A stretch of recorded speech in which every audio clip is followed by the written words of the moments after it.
The UN Secretary General says the world has entered a new dangerous phase of climate change.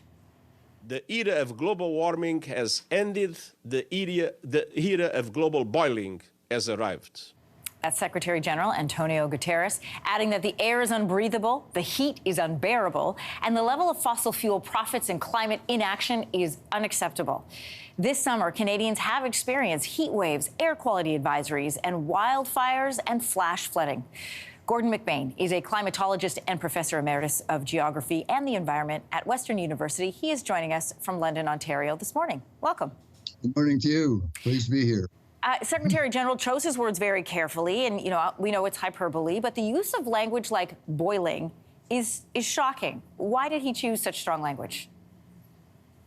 I think two reasons. One is that he wants to emphasize the need for action, which is on this issue, which has been delayed for years. The other issue is that we are seeing very warm temperatures, and with the high humidities causing heat stress. With statistics like this month being the hottest on record, can you put that into context for us? What kind of consequences will this new era have on human life? Well, the one thing is the heat itself, it directly affects human health. We're seeing the numbers of deaths due to heat skyrocketing, going way up in numbers, and we're going to see that continue as the climate continues to warm with the amount of greenhouse gases that human activities have pumped into it. We're still not, the atmosphere, the climate system hasn't yet caught up with the amount of extra greenhouse gas, and that's going to make it even worse. So we're looking at also more extreme storms resulting in flooding, sea level rise, and those kind of things. It's almost a decade ago at the 2015 COP21 conference in Paris, world leaders agreed to this limit on the rise of temperatures to, at most, 2 degrees Celsius over pre-industrial temperatures. You've said before, and I found this interesting, that Canada warms higher than that 2 degrees. So if it's 2 degrees elsewhere, it's 4 degrees in Canada. Can you explain that for us and why it's so difficult to come to a tipping point number to be aware of?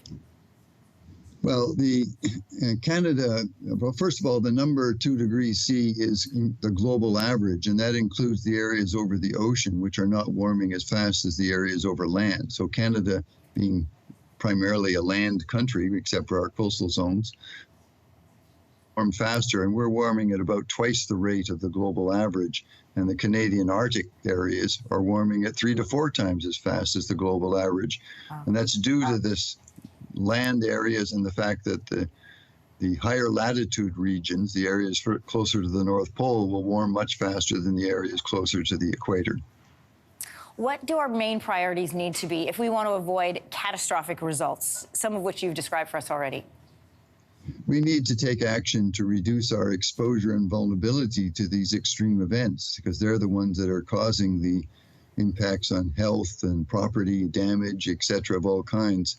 And so we need to take actions to, first of all, improve the resilience, the capacity of our homes and properties to survive and not be totally damaged by tornadoes and heavy wind events, have our homes and properties not right next to the water so they get flooded, either the ocean sea level rising and storm surges or rivers with high precipitation events.